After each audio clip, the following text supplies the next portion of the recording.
somos alunas da UFOP, do curso de Administração Pública, cursamos o terceiro período, pertencemos ao polo de Ipatinga. Estaremos apresentando um trabalho de macroeconomia do professor Wilson José e vamos falar do modelo ISLM. O meu nome é Flávia Souza Garcia, a minha matrícula é a 13.1.7662. Olá, meu nome é Graziela Souza Garcia, a minha matrícula é 13.1.2715. Boa noite, meu nome é Keila Valadares da Silva Sá, minha matrícula é 13.1.7674. Boa noite, meu nome é Marilda de Barros Baroni, minha matrícula é 13.1.7662.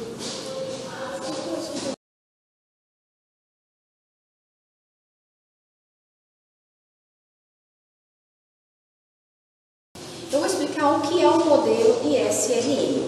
Esse modelo ele foi criado na década de 40 pelos estudiosos Hicks e Hens. O modelo ele teve inspiração keynesiana em sua concepção por girar em torno da demanda agregada e a propensão marginal a consumir. Para os clássicos, o preço eram sempre flexíveis e por isso recusaram o modelo na época. A forma original considerava que o preço era rígido no curto prazo.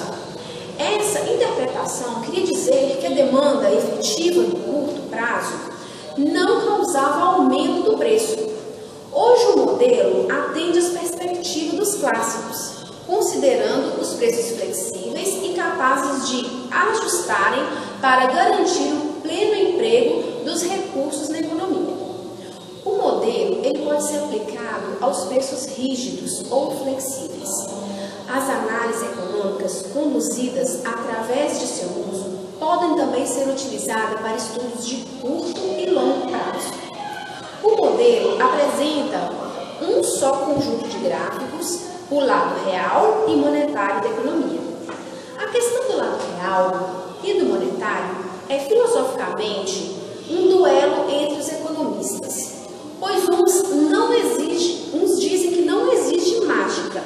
O valor é o lado real na forma da eficiência dos fatores produtivos, de planejamento da organização, de novas descobertas e do consumo, que é uma característica dos seres humanos. Já para outros economistas e cidadãos comuns, o que importa é o lado monetário. A ideia do modelo ISLM é reconciliar o lado real e monetário. O lado monetário está ligado a juros, ou seja, ao preço pago pela posse do dinheiro. Esse modelo considerava a situação em que os preços são fixos no curto prazo, assim como em situações que os preços são flexíveis e os juros têm graus variados de relevância em relação à condução da economia. Eu vou estar apresentando agora a forma gráfica de apresentar o modelo ISLM. O gráfico ficaria da seguinte maneira. Aqui representando as taxas de juros,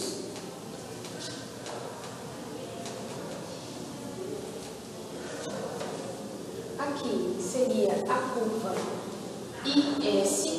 O IS significa Investment and Savings, investimento e a poupança, que a curva vem da direita para a esquerda. A curva LM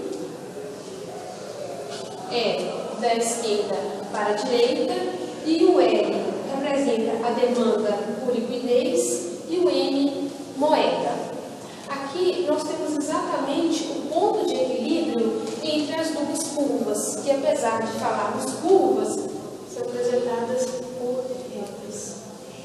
Aqui nós teremos os níveis de produção e aqui nós temos o investimento. E aqui ainda nós temos a renda.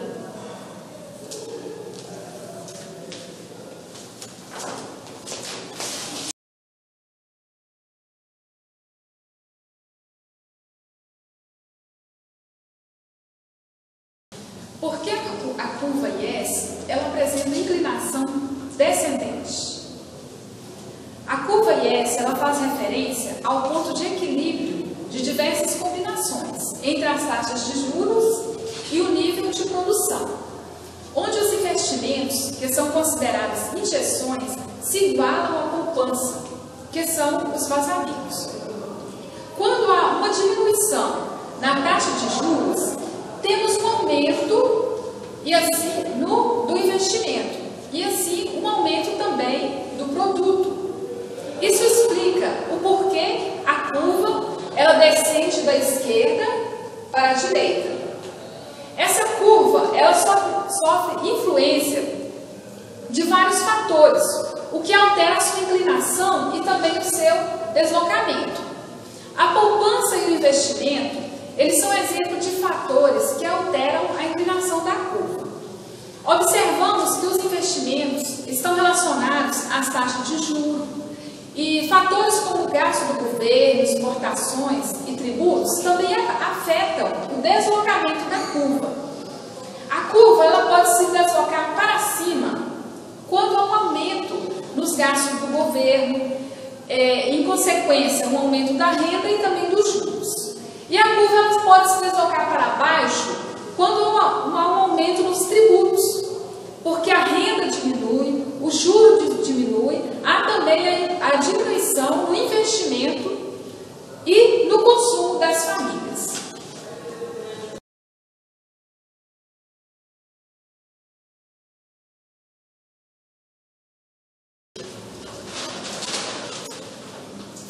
Dando continuidade ao assunto, por que a curva LM apresenta inclinação ascendente?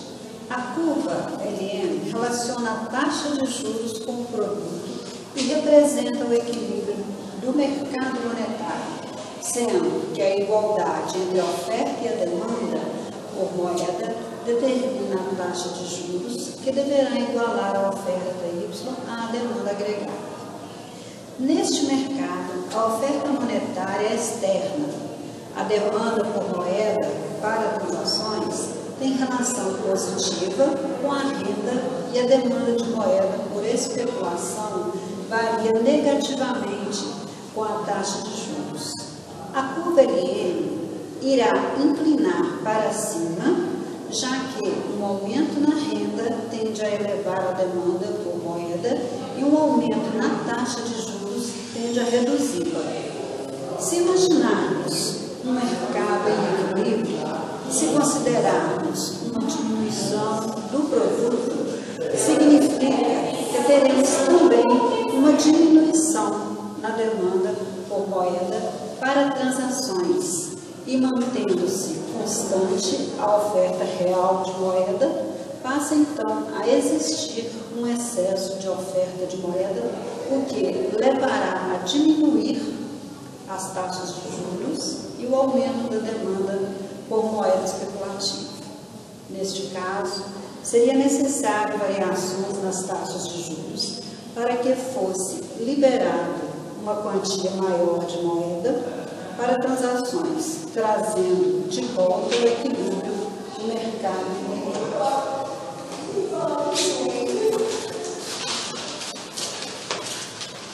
Eu vou apresentar a representação gráfica do que a minha colega Marilda acabou de explicar, que seria a curva LM. A curva LM, como a Marilda já mencionou, tem inclinação ascendente da esquerda para a direita. Aqui seriam os níveis de produção e aqui as taxas de juros. Essa foi a apresentação do nosso trabalho. Obrigada.